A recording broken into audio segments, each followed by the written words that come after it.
Welcome to the Christopher Peter Review Podcast, an economic perspective on salient current events. Welcome, my name is Christopher Peter. The most difficult choice that head of states face is how to address threats to the security and interests of their nations, immediate or projected. The pending threat of a rogue regime in an already unstable regime is unacceptable to ignore. Past presidents have tried to bribe them with economic incentives to no avail. Isolation has done nothing but allow them to stew. A different approach was appropriate, and hopefully it made a dramatic impact in terms of diverting the region towards peace. Like many Americans, Republican or Democrat, I prefer that America stands on the side of peace and does not recklessly promote military conflict and engagements that bog down our forces in prolonged wars that cause large-scale loss of life and destruction that our tax dollars are spent to rebuild. The weirdest aspect of modern war is that the victor helps rebuild the defeated, sometimes with better infrastructure than they have. The goal and hope here is that this conflict does not escalate and grow.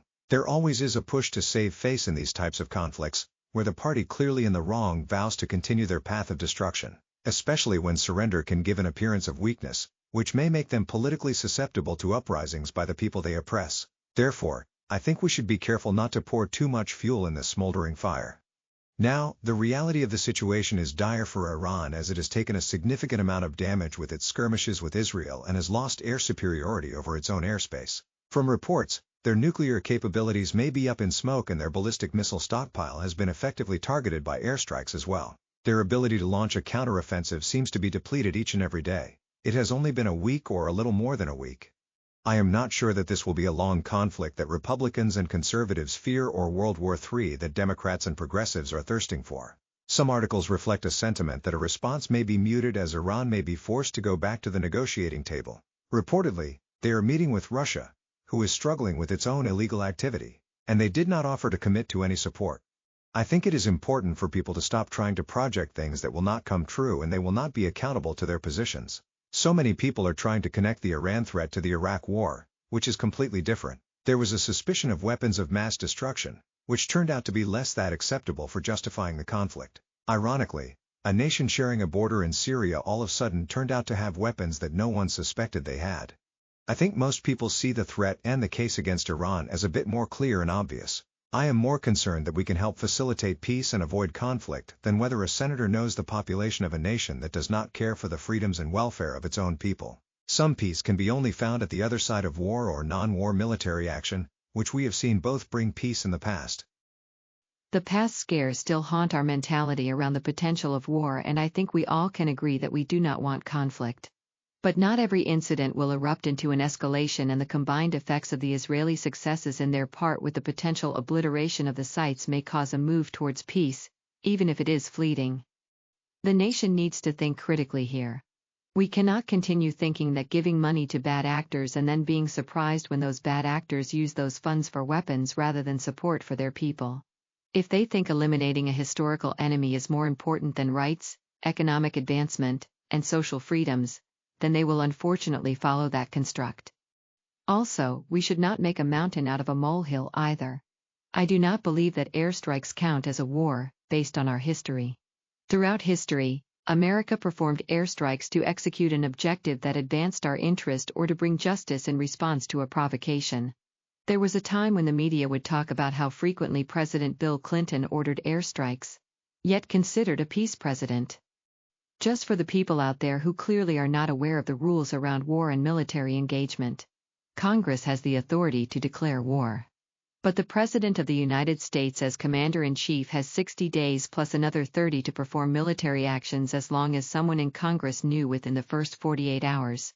To be clear, the airstrike was well within the power of the President for the low-information individuals calling for impeachment and cheering for World War III. The combination of this airstrike that hopefully destroyed the ability for Iran to make a nuclear weapon with the Israeli actions, the rogue nation should choose the path of peace, as they may be reasonably compromised with the potential for regime change and see further economic and military capabilities reduced to dust. Learn from the Germans, who finally turned away from conflict and invested that energy into being an economic power, which gave them more sustainable influence than their own global conquest ever did. First, it might help to have a more free and open society to encourage productive, peaceful innovation.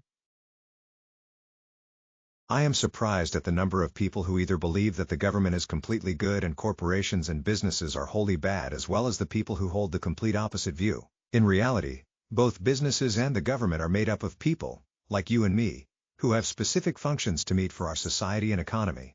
If you do not like the fact that there are businesses that make products, then you probably are enjoying a off-the-grid lifestyle that is well in your right. But businesses are run by people who see a need in their community or society as a whole and create a product or service to solve that problem. Or they see a gap and try to deliver a better product or service in a more consumer-friendly manner.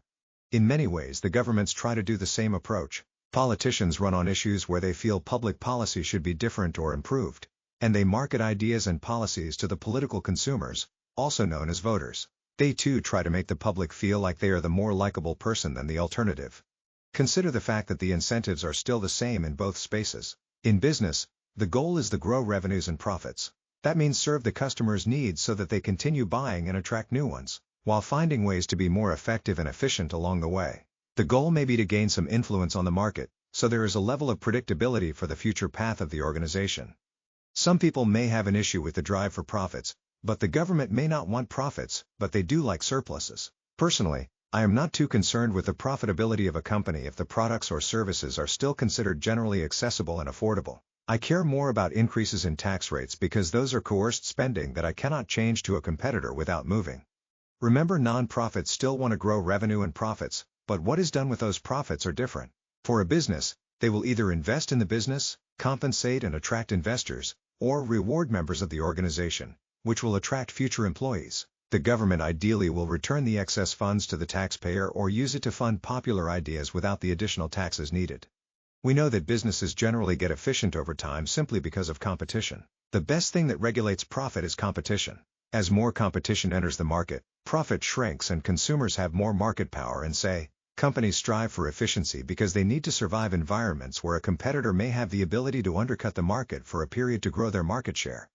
In an environment absent of competition, the federal and state governments tend to become less efficient and more susceptible to grift. Not always a result of purposeful corruption, but sometimes people take for granted the fact that it is taxpayer funds, fees, and other revenues being coerced from the public. So when you purchase things and charge it to the government or decide to splurge at the taxpayer expense, it adds up over time. Or simply if you accept a bid without really ensuring you get the best price and the best provider. When people are allowed to double dip in the pension funds, or programs just go on endlessly, exceeding the budget allocations. These are all issues that can happen when there is no incentive to be efficient. There is no incentive to consider the impact to the person being compelled against their will to fund services they do not use or may not ever benefit from. I understand it may not seem fair that one may not be concerned about the profit margins in the private sector as much as the public sector. Price gouging is a legitimate problem as much as excessive taxation. But the choice aspect matters. If I buy something for $100 and competitive products are similarly priced and it is not beyond my budget, then I at least receive something I wanted and will use. If I am taxed $100 to feed the poor, then at least I am seeing some good done in the world. But if those funds are used to benefit a fringe group or fund behaviors that are counter to what I may view as beneficial to my community or society, I may be uncomfortable giving that money where I could have put it to better use. So there is a difference in how the private sector and public sector can make you feel about what you are spending your hard-earned money on. Variance in direct and appropriate benefit. Despite this, I think we should not have disparaging views where we think either the government or business are better or worse than the other by ideological default. Both are run by our fellow people who are trying to serve a public good. Depending on their approach and whether we want it can make it good or bad. There are many people who are anti-business, which makes no sense in reality. If your community lacks a thriving business environment and expanding economy, then you probably are living in an unsafe and underperforming economy that is not worth the cost of living there. Some people decry that things are done for commercial purposes. Yes, they should be at times. Everything done by your community or society as a whole relies on economic activity. Government revenues are dependent on people having jobs that provide them with an income to tax. Even more impacted by the tax revenue on commercial taxes, which offsets the need for individual taxes in certain states. But people hold the view that companies are evil because they seek to maximize profit and revenue. The government is good because it is perceived to help those in need. In reality, both can have good attributes and be prone to greed and self-interest. And the good that the government does is typically reliant on the businesses that provide services that the government can pay to provide to people missed in the market. So, it is important to understand that for governments to function in the best interest of their constituents, they need a business environment to provide jobs for the people and services and products needed by those that reside in their borders. That dynamic is important. Thriving and advancing communities understand that. The next time you hear a politician attacking business and commercial interest, you should be wary of his or her desire for power and control over you and your neighbors. See things not necessarily as good or bad, but how they really are is something you have said on this podcast before. There are many in our society that are unable or simply are unwilling to see the truth. All too often seeking validation of their own feelings and thoughts. This makes them susceptible to accepting complete fabrications as a reality because the messengers are speaking to their emotions, not their intellect. The whole idea behind a No Kings movement is based on complete fabrication and purposeful dishonesty. Built on political hatred fostered by progressives who are not willing to accept the reality that a significant majority of Americans voted for President Donald Trump and for the agenda that is being put in place. Whether you support Trump or not, one cannot claim to be a defender of democracy when you only accept results that align with your voting pattern. Republican or Democrat? Political opposition campaigns will always have some form of exaggerations in it. Political opponents are not just going to sit idly and watch the prevailing party enact an agenda that the people voted for and not try to offer a different perspective. Because that is a threat to their power and influence. And you are in politics to advance your influence and power if nothing else. Because without it, nothing can get done on behalf of the people you represent. What is missing in the current political opposition campaign is a legitimate set of ideas that offer a different path. The Trump administration is delivering on the promises made to the American people and is really addressing the right ideas on the important issues that resonate with the American people. Even if it is a manner that makes you uncomfortable. As a result, the Democrat Party has just taken the opposite stance and are doubling down on the positions that people find objectionable. To make matters worse, the GOP has been effective at calling them out and connecting them to the positions in a manner that Republicans have not been very good at in the past. Previously, Democrats were better at creating quips or social media-style attacks on their Republican counterparts. For instance, the issue of illegal immigration was an important one for the American voters heading into the presidential election cycle. People wanted a secure border and the Democrats had no willingness to provide that. Trump has secured the border and is removing illegals who entered, where it was reported that 75% of those removed had another crime associated beyond just the immigration violation. So, the Trump administration is addressing the issue and removing the worst offenders. Maybe more aggressively than people thought would happen. But it is the right approach. It is what needs to happen and will make communities safer.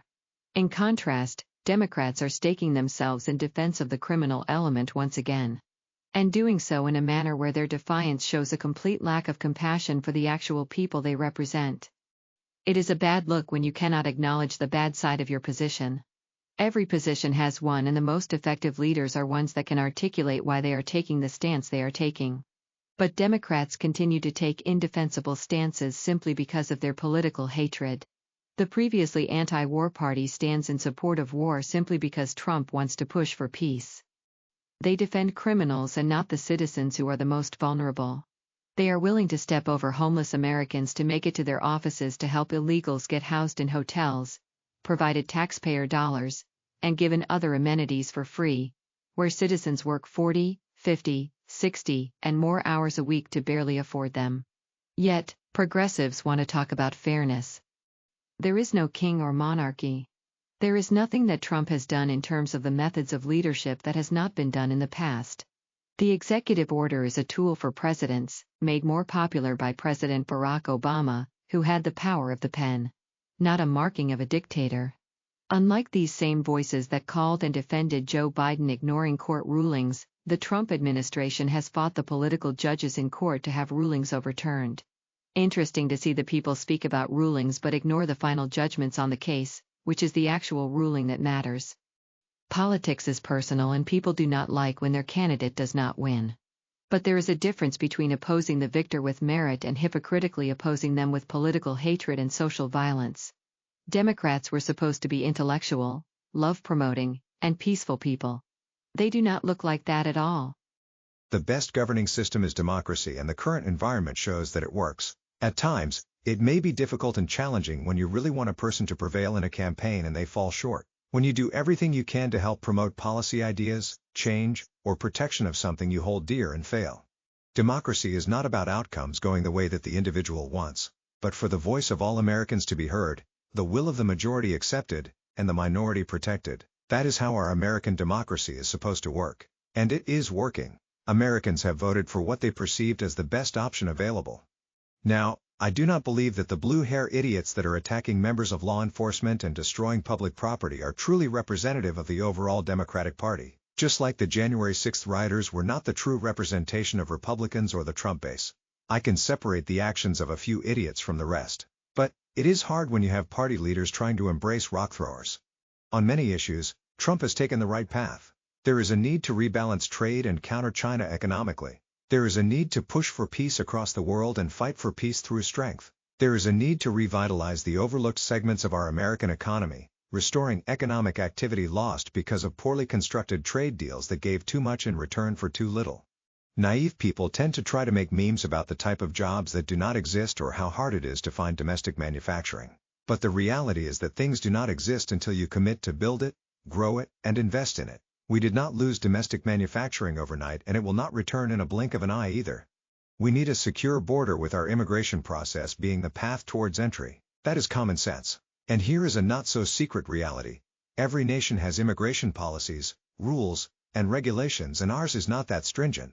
Should probably be more. Usually it is the lazy or questionable who complain about the process that so many others follow with ease. We should weed out the undesirables. Our colleges and universities used to be a place of learning, open-minded free speech, and intellectual diversity. There used to be an environment where people on any side of an issue could debate the merit of an issue, exchange ideas, and agree to disagree if needed. But people did not make it personal to the point that they overlooked humanity. But there is a clear change in culture at many campuses, where there is a prioritization of opinion and ranking of people, it seems, embracing the flawed ideology. The problem with having a favored person's approach to anything is that it does not promote equality of fair treatment. It creates privilege, which that group will exploit and fight at all costs to maintain that advantaged position. A better approach is having people learn to operate in fair environments and maximize their skill sets, networking ability, and marketing approach. Our communities need to be made safer and laws enforced. Many places are becoming less safe as people do not feel like they have to follow the rules, or they only follow rules in the presence of law enforcement and they are hardly visible anymore. We do need law and order and better use of technology to identify crime and reckless behaviors to address and make places safer. People should stop for stop signs, not harass or harm others, and not loot. Basic decency. People wanted a return to common sense, and that is what we are getting in the policy approaches enacted so far. For far too long, the public just accepted the narratives and projections from the government and media as being completely representative of what was actually happening, when there was purposeful edits and managing of facts. The age of information allows people to see that some of our trade agreements are not living up to expectations and our partners are not behaving in the spirit of the deals. Our border security issues are real and need to be addressed, that peace can be achieved through strength and technology, and that America can revitalize communities and bring life to people stuck in poverty through opportunity, domestic and not outsourced abroad. A big thank you to the audience for experiencing this podcast. The Christopher Peter Review, your source for an economic perspective on salient current events. Please continue to visit the Christopher Peter Review at www.crcreview.com for more. And please subscribe on YouTube. Thank you again and talk to you next time.